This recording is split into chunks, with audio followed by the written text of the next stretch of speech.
Damn. What is creativity? What is life? I mean, how do you answer that? What is creativity? What's life? What's love? What's feeling? What's mood? How would you define being hungry? How would you define being thirsty? How would you put that into words? The physical, the emotional, the mental sensation you get when you hear the word creativity. It's just something that you're born with. I mean, you can't teach a person you can teach a person how to walk.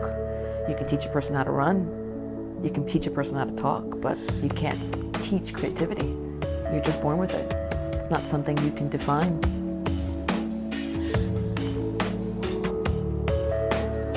I find inspiration in natural forms, in forms that you find outside in the park, in forms that you find out in the cemetery, which sounds morbid, but there's beauty in places that are rarely visited and rarely touched by people.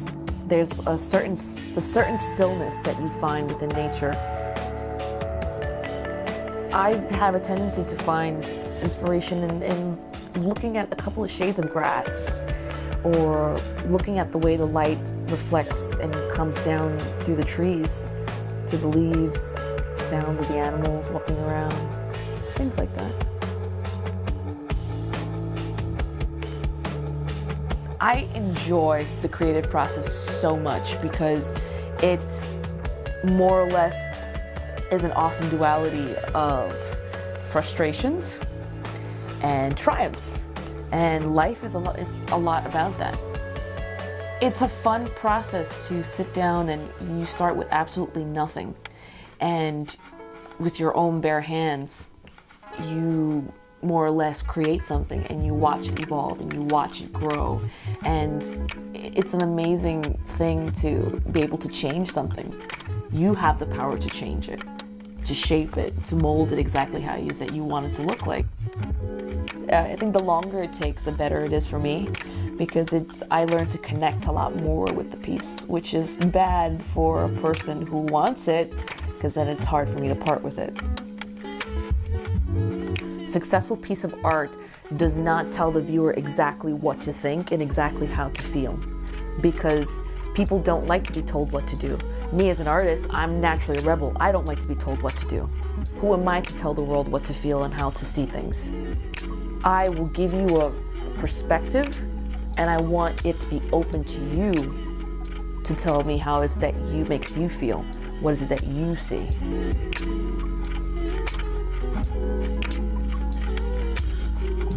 Every artist has their own particular style that defines them, their personality and their character. Some people are as out there can be, and some people just kind of look like every Joe Schmo walking around. I definitely fall into that category of how I dress and how I look and how I carry myself is more or less my signature as an artist. I am my own walking canvas.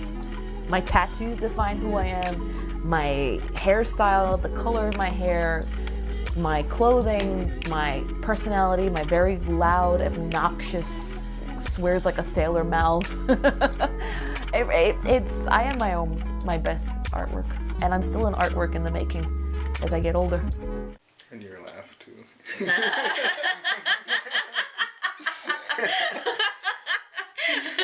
Can't get past the loud laugh. Oh God.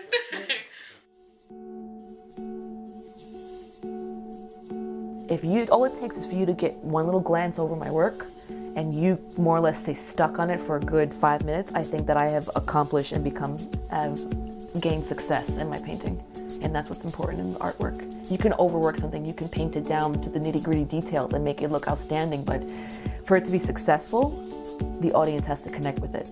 It can be a dot on a page, and a person walks by and looks at it and says, well, why is there a dot? Why would they paint a dot?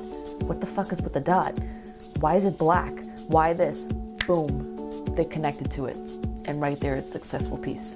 Because you're stopping the viewer and they're questioning. My thing as an artist is like, I like to take stereotypes and complicate them. I really want to be able to create art that not only stands out politically and makes fun of our government here in the US, but also makes a statement to represent, you know, the kids out here in the streets that have nobody, that need the help, need a voice to say, listen, we need help here now. And at the same time, inspire and influence them to say, look, you can do something better with your life. I took major risk in being an artist, but it's something that I want so bad. It's something that is just in my blood. It's something that's been in the family, both sides, mom and dad, for generations upon generations. I can't fight it. If I fight being an artist, and if I fight this desire to be the next big thing, then I'm basically working against myself. I don't think people realize how bad I want it. They don't take me serious as an artist because I'm not working every single day as many people do. Being a New Yorker, walking around, you're exposed to so much artwork and so many different artists, and the competition is so high. It makes me stop and say, no.